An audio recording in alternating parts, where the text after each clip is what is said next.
Get that woman away from my son. Right now. That's what James Whitfield said the moment he walked through the front door of his own house on a Tuesday afternoon in November, 3 hours earlier than anyone expected him. His briefcase hit the marble floor. His eyes locked on the living room. And what he saw made something inside him snap like a wire stretched beyond its limit.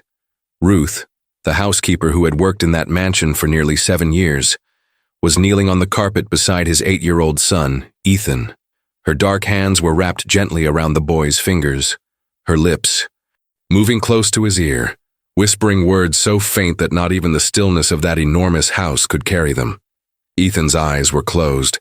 His small face looked calm, almost peaceful, in a way James hadn't seen in months. But James didn't see peace, he saw something else entirely. And in less than 5 minutes, that misunderstanding would crack open a truth so devastating that this man, who had built a financial empire with his bare hands, would be sitting on the floor of his own living room, unable to speak, unable to stand, unable to do anything except hold his son and realize how close he had come to losing him forever. But before we get there, let me tell you who I am, because every detail of what happened that day is burned into my memory, and I've carried it with me ever since. My name is Dorothy. I was 64 years old when all of this took place, and I had been the cook in the Whitfield household for over 11 years. I was in the kitchen when James came through that door. I heard the briefcase drop. I heard the silence that followed, the kind of silence that fills a house right before something breaks. And when I stepped into the hallway and saw James gripping Ruth's arm, pulling her away from that boy with a fury I hadn't seen since the night his wife walked out, I knew that afternoon was going to change everything. Before we dive into this story, drop a comment below and tell us where you're watching from. Settle in, because what happened inside that house shook everyone who witnessed it. James Whitfield didn't grow up with money.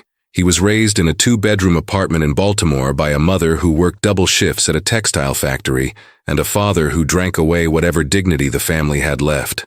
By the time James turned 14, his father was gone, not dead, just gone, and his mother had developed a cough that wouldn't stop and a sadness that nothing could reach.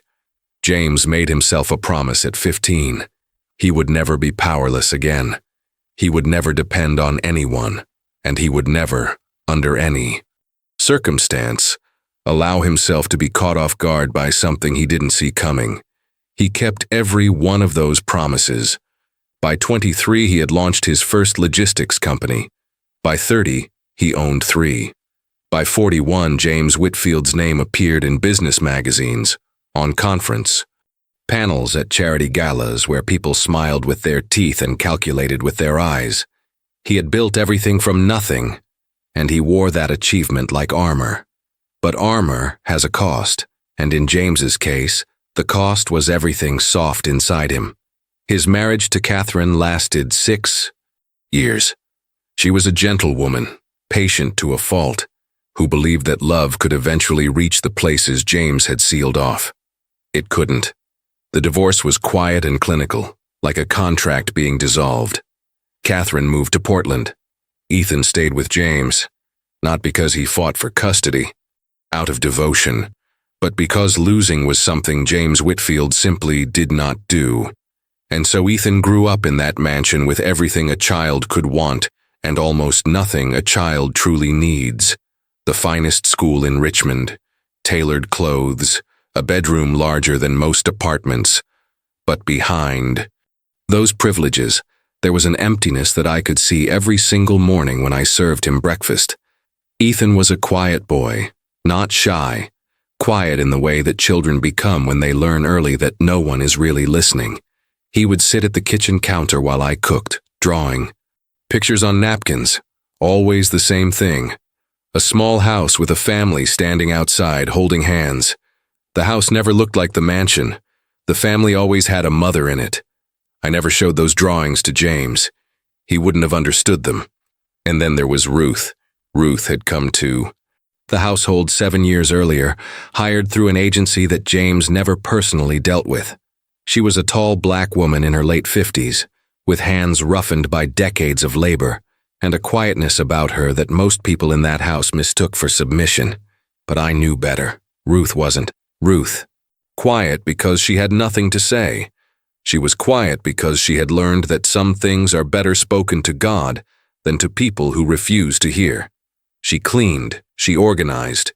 She moved through that mansion like a careful shadow, efficient, invisible, never once raising her voice or asking for anything beyond her paycheck.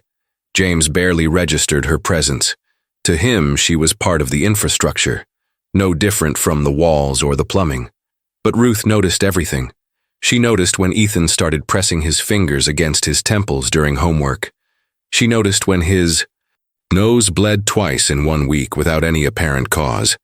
She noticed when the boy began to lose his balance slightly while climbing the staircase, something so subtle that no one else in that house caught it. And she noticed something else, something she never told me about directly, but that I saw reflected in her eyes during those last few weeks before everything unraveled. A heaviness, a knowing, the look of a woman who recognized a ghost she had met before in a place where no one was expecting it. What Ruth was whispering to Ethan that afternoon, what James interrupted with the force of a man who believed control was the same thing as love, was not what he assumed. It wasn't manipulation. It wasn't a secret kept in shadows. It wasn't anything that belonged in the dark. It was the one thing that would save his son's life. But James had already made his decision. And in the hours that followed, as Ruth gathered her few belongings and walked out the front gate without a single word of protest, something inside that house began to shift. Silently, irreversibly, like the first crack in a dam that no one notices until the water is already pouring through. If you're already feeling pulled into this story, make sure to subscribe to the channel, because what James discovered about Ruth's whisper in the hours that followed is something that still gives me chills every time I remember it. The house felt different the moment Ruth left. It wasn't something I could explain with logic. The rooms were the same.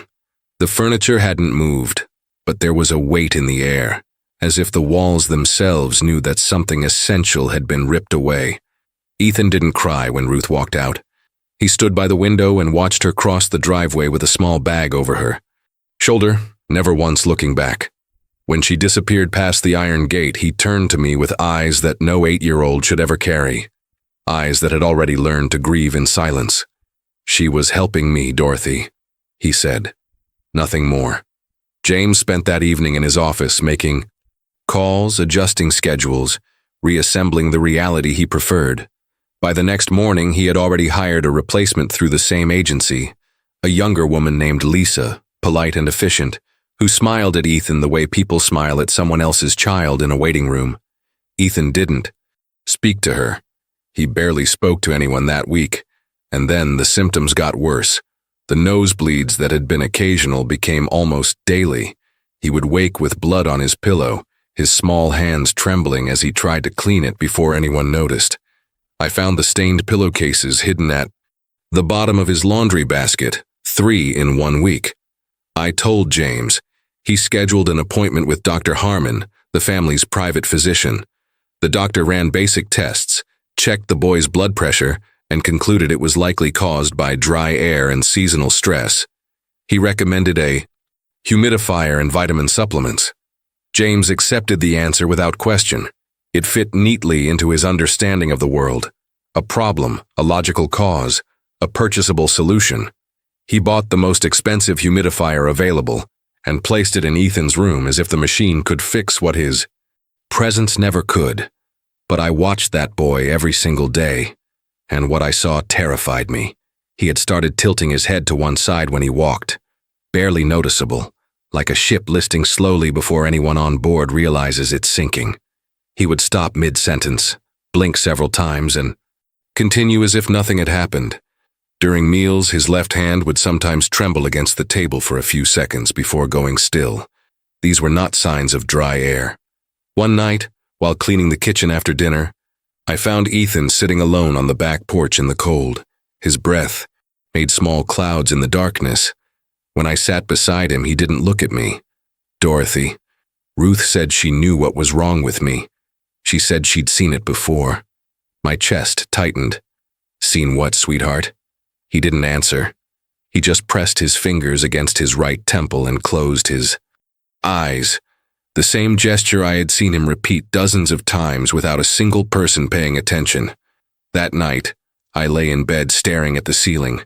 I kept thinking about Ruth, the quiet urgency in her movements during those final weeks, the prayers I sometimes heard slipping through the thin walls of her small room at the back of the house. She had been trying to reach someone. Perhaps she had tried to reach James himself, but James didn't listen to people who spoke in whispers. He only responded to numbers, contracts, and the sound of his own certainty. And somewhere across the city, in a place I didn't yet know existed, Ruth was on her knees in the dark, praying for a boy who wasn't her blood, from a house she had been thrown out of, speaking to a God that James Whitfield had stopped believing in decades ago.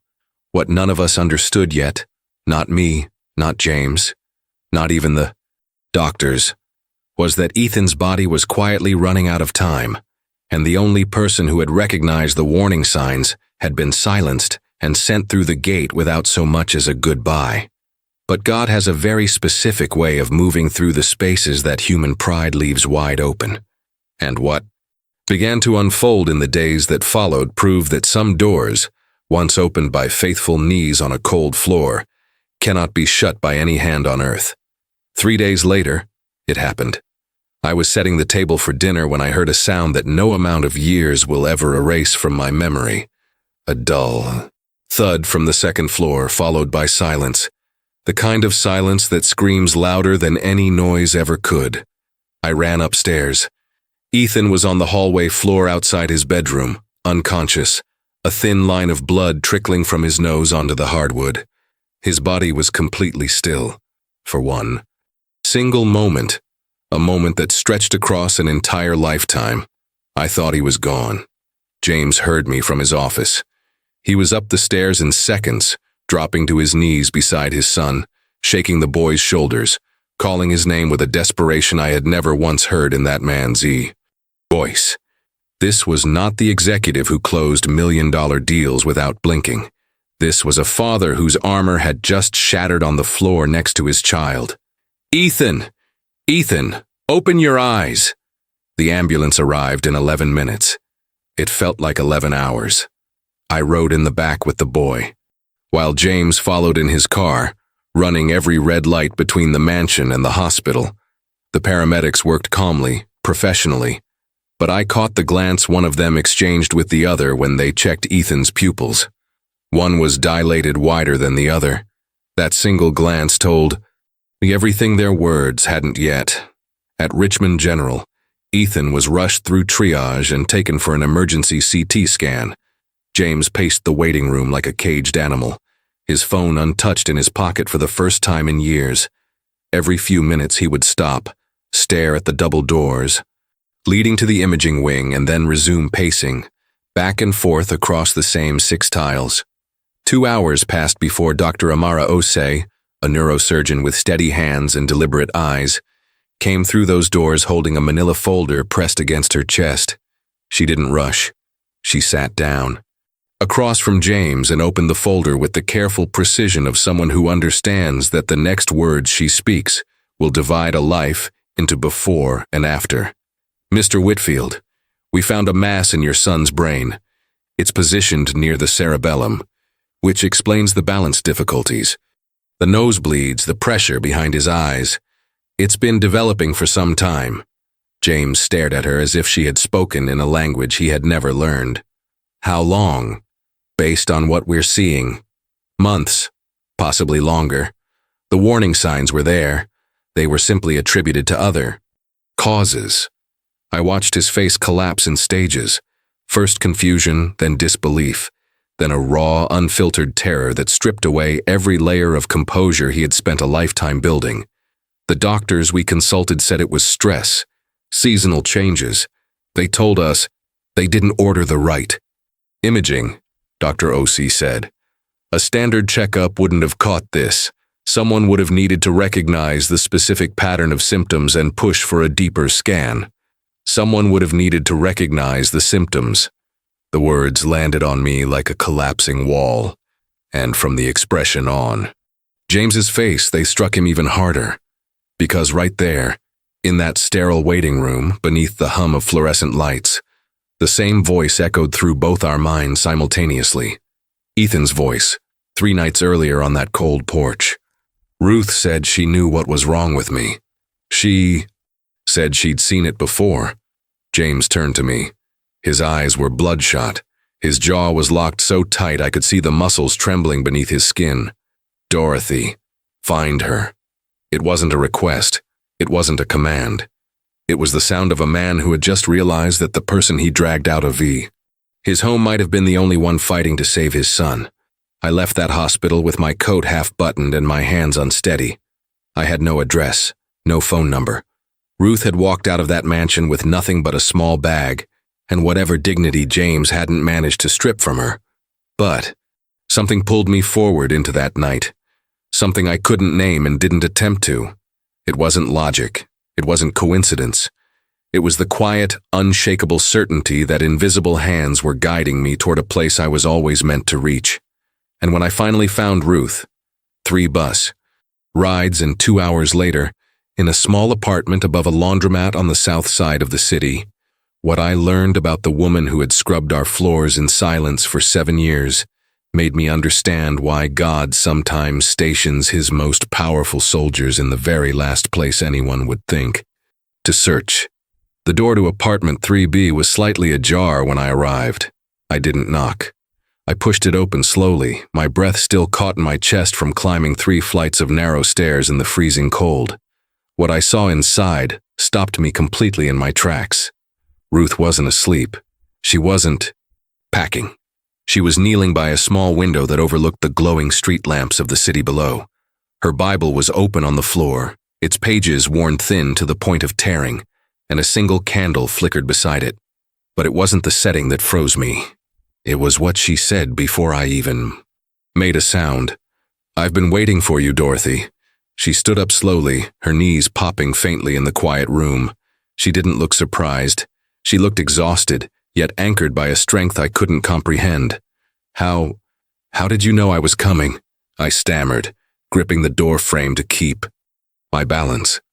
"Because the boy's time is running out," she replied, her voice soft but absolute. "And the Lord doesn't give a warning unless he intends to prepare a way through the storm." I collapsed into the only chair in the room and told her everything. The fall, the siren, the hospital, Dr. Osie's diagnosis. I told her that James was breaking apart right there in the waiting room, finally realizing he had thrown out the one person who saw what everyone else, even the expensive specialists, had completely missed. Ruth walked over to a small wooden dresser and opened the top drawer. From inside, she pulled out a faded framed photograph. She handed it to me silently. It was a picture of a little boy.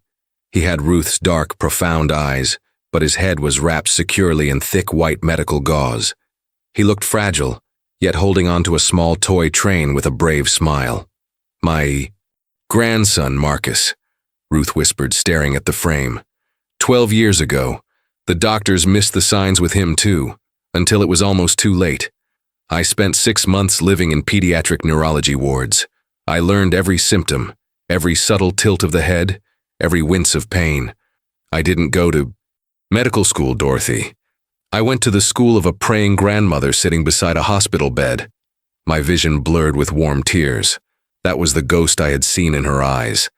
When she looked at Ethan, she wasn't just seeing her wealthy employer's son. She was seeing a desperate shadow from her own past creeping into that mansion. "James wants you to come back to the hospital. Now," I pleaded. "Dr. Osei is preparing for emergency surgery in the morning, but the mass, it's in a highly dangerous location." Ruth simply nodded. She didn't hesitate or demand an apology from the man who had dragged her out of his home like a criminal. Instead, she picked up her worn Bible and held it close to her chest. "I'm not going there just to comfort him, Dorothy. I'm going because there is a spiritual battle fighting over that boy's life right now. And battles like this aren't won with just a scalpel. They are won on our knees." When we arrived at Richmond General, it was past midnight. The hallways were unnervingly quiet, smelling of strong antiseptic and old coffee. James was sitting right outside the intensive care unit, a hollow shell of the titan he used to be, when he saw Ruth. Walking toward him, he didn't stand tall. He didn't offer a firm handshake or pull out his checkbook. For the first time in his entire life, James Whitfield sank to the floor in the middle of a public corridor and wept like a child. "I'm sorry," he choked out, his voice utterly broken. "I am so sorry." Ruth knelt right in front of him on that hard linoleum floor. She placed her roughened hands gently on his trembling shoulders. "Mr. Whitfield, you need to listen to me very carefully," she said firmly. "For the next 6 hours before the sun rises, we are going to do something you haven't done in a very long time. We are going to pray, no phone calls, no doctors. We are going to ask God to enter that room before the surgeons do. If this story is touching you in some way, maybe it's because God starts acting when we finally decide to trust and surrender our pride.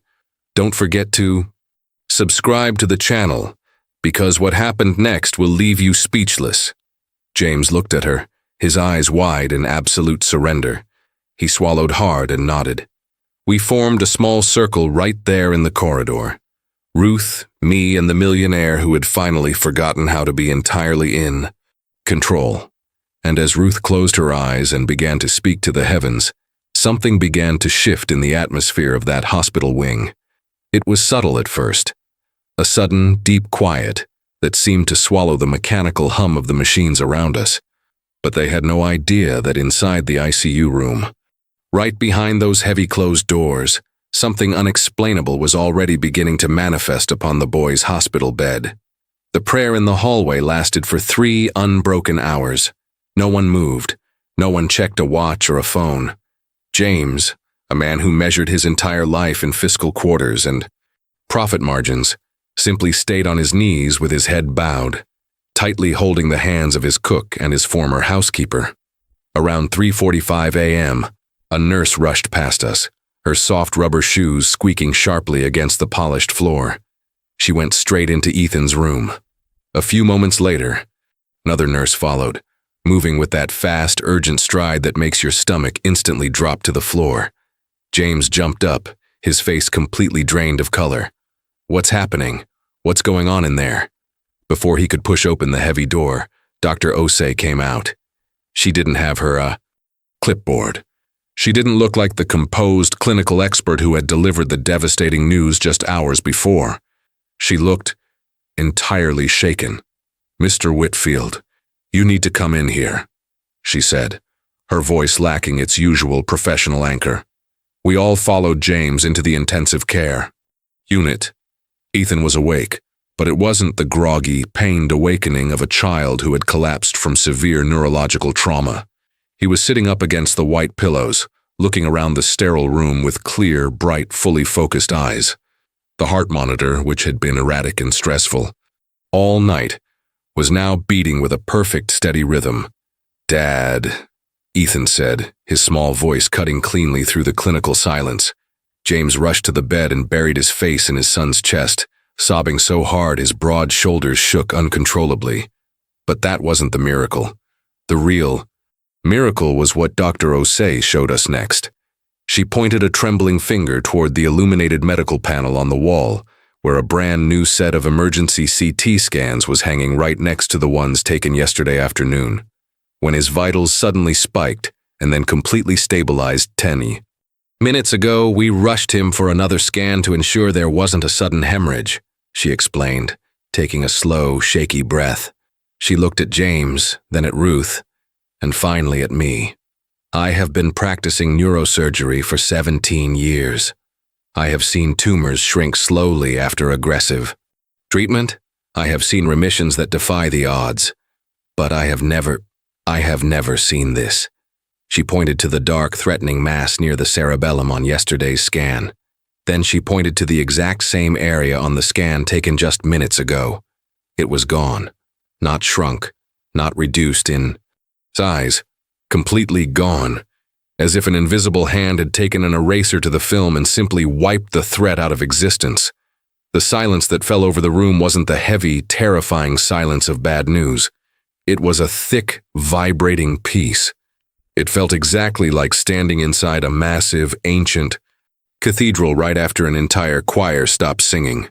A sudden warmth flooded the freezing hospital room, a sensation so physically palpable that I found myself taking a deep breath just to pull the sweetness of it into my lungs. There was no blinding flash of light. There was no booming voice from the ceiling. There was just the undeniable, overwhelming presence of a heavenly Father who had stepped in the very second the earthly father had finally admitted he couldn't do it alone. Ruth stood near the foot of the bed, her face bathed in a gentle, overwhelming grace. She didn't look triumphant or proud. She simply looked like a faithful servant who had delivered a message and watched her king fulfill it. Ethan reached out and lightly touched his father's wet cheek. "I don't hurt anymore, Dad. My head, it feels completely quiet." James fell back to his knees, not in despair this time, but in absolute broken awe. The millionaire who believed he could buy his way out of any problem had just received the one thing his money could never touch. But if you think that the disappearance of that mass is the end of this story, you are vastly mistaken. Because what James decided to do the very next morning, and the staggering secret he uncovered about Ruth's grandson, would change the destiny of hundreds of families forever. Ethan was discharged from the hospital 3 days later. The medical staff at Richmond General called him the anomaly, whispering in the corridors as we walked out the automatic doors. But we knew he wasn't a medical anomaly. He was a living, breathing, answered prayer. When we pulled up to the estate, James didn't carry his heavy leather briefcase inside. He left it in the trunk of the car. Instead, he carried his son. That afternoon, James asked Ruth to meet him in his home office. It was the exact same room where, just a week earlier, he had fired her with cold, brutal efficiency. But the man sitting behind that massive mahogany desk was no longer the untouchable James Whitfield. "Ruth," he started, his voice thick with an emotion he was still learning how to use. "I can never repay you for what you did. You saw my son when I was too blind and arrogant to look. You fought for him in the spirit when I threw you out in the flesh. I want to buy you a house. I want to set up a trust fund for you. Whatever you ask for, it's yours." Ruth smiled gently, her working hands neatly folded in her lap. "Mr. Whitfield, I don't want your money. I have everything I need," she said softly. "But there is a hospital in this city full of frightened children, just like my grandson, Marcus. Children whose parents have the fierce love to fight, but not the money to pay for the right scans when those first quiet symptoms appear. If you truly want to do something for them." James didn't hesitate for a single second. Right there, in front of her, he picked up the phone and began making the calls that would permanently dismantle a major piece of his corporate empire. Within 6 months, James liquidated 2 of his largest logistics companies.